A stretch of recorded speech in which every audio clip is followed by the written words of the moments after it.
네, 밤잘 들어온 국제뉴스들 정리해드립니다. 문희정 국제정치평론가 전화로 연결합니다. 평론가님 안녕하세요. 네, 안녕하세요. 네, 문재인 대통령과 스가 요시대 일본 총리가 전화회담을 가졌습니다. 어떤 이야기들이 오고 갔나요? 네, 어제 오전 11시부터 20여 분간 한일 정상들의 첫 전화회담이 있었는데요. 우리 문재인 대통령은 한일은 기본적 가치와 전략적 이익을 공유하는 가장 가까운 친구이자 동북아 및 세계 평화와 번영을 위해 함께 협력해 나가야 할 동반자라고 평가하면서 코로나19 극복을 위한 협력을 제안했습니다. 문 대통령은 특히 강제징용 등 양국 현안 해결을 위한 소통 노력을 새로운 마음가짐으로 가속화해 나가자면서 직접적으로 민감한 사안에 대해서 언급했습니다. 이에 대해 스가 총리는 과거사에서 비롯한 여러 현안들로 어려운 상황이지만 양국 관계를 미래지향적으로 구축하길 희망한다고 답한 것으로 알려졌는데요. 하지만 전화회담이 끝난 후 스가 총리가 기자들과 만나서 여러 문제에 관한 일본의 일관된 입장에 토대를 두고 앞으로도 한국의 적절한 대응을 요구하고 싶다고 말해서 여전히 강제징용 배상 문제에 있어서는 전향적인 태도가 아님을 분명히 했습니다. 이 첫 회담인 만큼 서로 깊은 대화를 하지 않을 것이란 예상대로 원칙적인 원론적인 수준에서 양국 협력의 필요성을 확인하는 탐색 수준에 그쳤다는 평가가 많습니다. 네.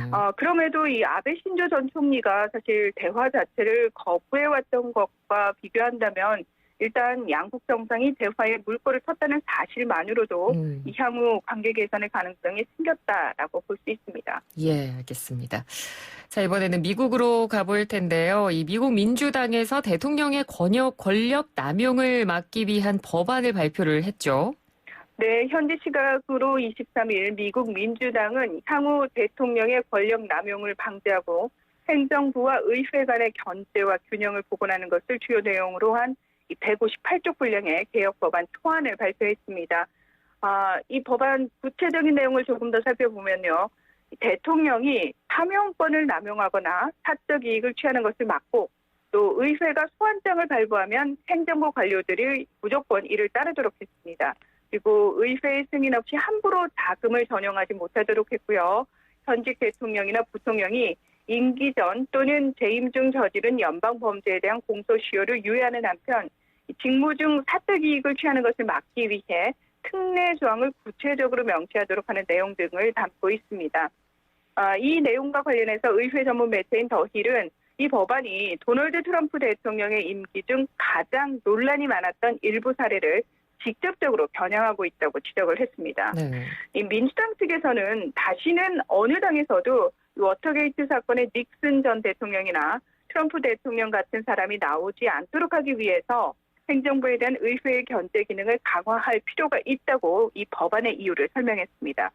하지만 민주당이 다수인 하원에서는 통과되더라도 공화당이 다수인 상원에서는 부결될 가능성이 크기 때문에 조 바이든 민주당 대선 후보가 당선된 후에 추진할 수 있을 것으로 추정됩니다. 네. 자, 다음은 벨라루스 소식입니다. 계속해서 지금 반정부 시위가 대대적으로 벌어지고 있는 상황인데 이런 상황 속에서 루카셴코 대통령이 결국 취임식을 강행을 했던데요. 네, 그렇습니다. 현지 시각으로 23일 사전 공고나 텔레비전 생중계 없이 수백 명의 친정부 인사만 참석한 채 비밀리에 알렉산드르 루카셴코 대통령의 취임식이 열렸습니다. 수천 명의 시민들은 거리로 쏟아져 나와 취임 반대 항의 시위를 벌였고요. 미국과 독일, 영국, 폴란드, 우크라이나 등의 국가들은 루카셴코를 합법적 대통령으로 인정하지 않겠다고 밝혔습니다. 유럽연합은 벨라루스 대선은 자유롭지도 공정하지도 않았다면서 루카셴코의 새 임기는 어떠한 민주적 합법성도 없다고 주장을 하고 있는데요. 하지만 러시아의 블라디미르 푸틴 대통령은 군사적 경제적 지원을 약속할 정도로 루카셴코 정권과 친밀한 상황입니다. 네. 한편 지난달 대선 직후부터 시작된 이 반정부 시위는 다른 동유럽 국가들의 민주화 시위와 달리 평화롭게 진행되고 있는 것으로 알려졌는데요. 기물 파손이라든지 쓰레기는 찾아볼 수 없을 정도로 질서정연하게 진행이 되는데 이는 여성들이 본격적으로 시위에 나서면서 나타난 현상이라고 합니다. 그럼에도 경찰은 과잉 강경 진압으로 수백 명씩 체포를 하고 있는 상황입니다. 자, 그런데 이 평화 시위와 관련해서도 시위대 내부에서는 좀 다른 목소리도 나오고 있는 것으로 알려졌는데요. 네. 그러니까 이렇게 평화적인 방법으로는 루카셴코 대통령의 퇴진과 민주화를 이뤄낼 수 없다라는 지적과 함께 지난 26년간 독재를 하면서 이 깨끗한 도시를 강조해왔던 루카셴코 대통령 치하에서 생활하다 보니까 이 시민들에게 질서가 퇴화된 것이라는 자조적인 비판도 있다고 합니다. 그렇군요. 자, 이번에는 싱가포르와 말레이시아에서 무슬림 여성들이 그 머리에 쓰는 히잡, 이 착용과 관련해서 논란이 일고 있다는 소식이네요. 네, 그렇습니다. 최근 싱가포르에서는 직장 내에서 히잡을 착용하지 못하도록 한 것을 폐지해달라는 온라인 청원이 등장해서 무슬림 5만 명 이상이 찬성한 것으로 알려졌는데요. 또 바로 이웃한 국가인 말레이시아에서는 강제적인 히잡 착용을 거부하면서 자율적으로 착용 여부를 결정할 권리를 달라는 목소리가 커지고 있습니다. 상당히 상반이 되죠. 네. 네, 싱가포르의 경우에는 전체 인구 중 이슬람교도는 약 15% 정도로 비교적 소수입니다. 따라서 백화점 직원이라든지 경찰, 간호사 등 직업에 따라서 직장 내에서 히잡 착용을 금지하는 곳들이 많은데요. 이에 대해 많은 무슬림 여성들은 이것이 바로 직장 내 괴롭힘이자 차별이라고 주장하면서 이를 철폐해 줄 것을 요구하고 있는 겁니다.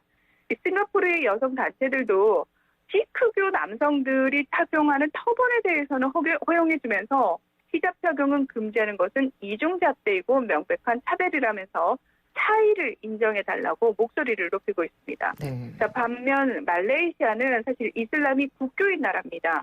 인구의 60%가 무슬림이면서 이슬람 근본주의적 성향이 상당히 강한 나라라고 할 수 있는데요. 그러니까 물론 헌법상 다른 종교의 자유도 인정이 되지만 실생활에서는 이 무슬림과 결혼하기 위해서는 무조건 이슬람교로 개종해야 하고 이 사회 전반적으로 이슬람 문화가 상당히 지배적인 상황입니다. 최근 들어서는 이런 이슬람의 보수화가 더 강해지면서 이에 대한 우려의 목소리도 함께 나오고 있는데요. 특히 일부 여성들과 인권단체들은 법적으로 의무가 아닌 히잡 착용이 실생활에서는 굉장히 강요되는 경향이 있다면서 여성들의 선택에 따라서 이 히잡 착용이 결정돼야 한다고 주장하고 있는 겁니다. 네, 그렇군요. 자, 이제 끝으로 프랑스로 가보도록 하겠습니다. 프랑스에서 배우자의 출산 휴가를 한 달로 확대를 했다고 하죠. 네, 현재 프랑스의 배우자 출산 휴가는 2주입니다. 그래서 3일은 출산 후에 그리고 나머지 11일은 출산 전후에 이 추가로 사용하고 있는데요.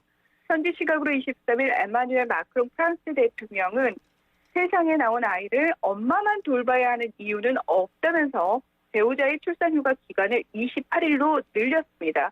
그리고 그중에서 7일은 사용을 의무화한다고 밝혔는데요. 이는 마크롱 대통령이 이 아이들이 태어난 후 1000일 동안 어떻게 제대로 키울 것인지를 연구하는 전문가위원회를 설치한 후 이들이 지난 8일 1년간의 연구를 통해서 배우자의 출산 휴가를 9주로 확대할 것을 권고한 데 따른 조치입니다. 그러니까 전문가들은 9주까지 휴가를 줘야 한다고 했지만 마크롱 대통령은 중간에서 합의점을 좀 찾아가지고 한 달 정도로 끄는 건데요. 네. 사실 이렇게 생후 1000일을 굉장히 중시한 이유는 이 기간 동안 아이의 키가 한 달 평균 2cm씩 자라고 뇌의 크기는 5배로 커지는 등 인간의 전 생애를 놓고 봤을 때 가장 급격하게 성장하는 시기이기 때문입니다. 따라서 이 시기를 어떻게 보내는지에 따라서 신체적, 정신적 발달에 큰 차이를 가져오기 때문에 이 부분에 집중을 하고 있는 건데요. 실제로 이 연구를 진행한 전문가는 부부가 함께 아이를 돌봤을 때 아이의 문맹률이 현저히 낮아지고 정신질환도 눈에 띄게 감소한 것으로 나타났다고 설명을 했습니다. 네. 그리고 이 휴가 기간의 급여는 3일은 고용주 그리고 나머지 25일은 사회보장제도에서 지급이 되고요.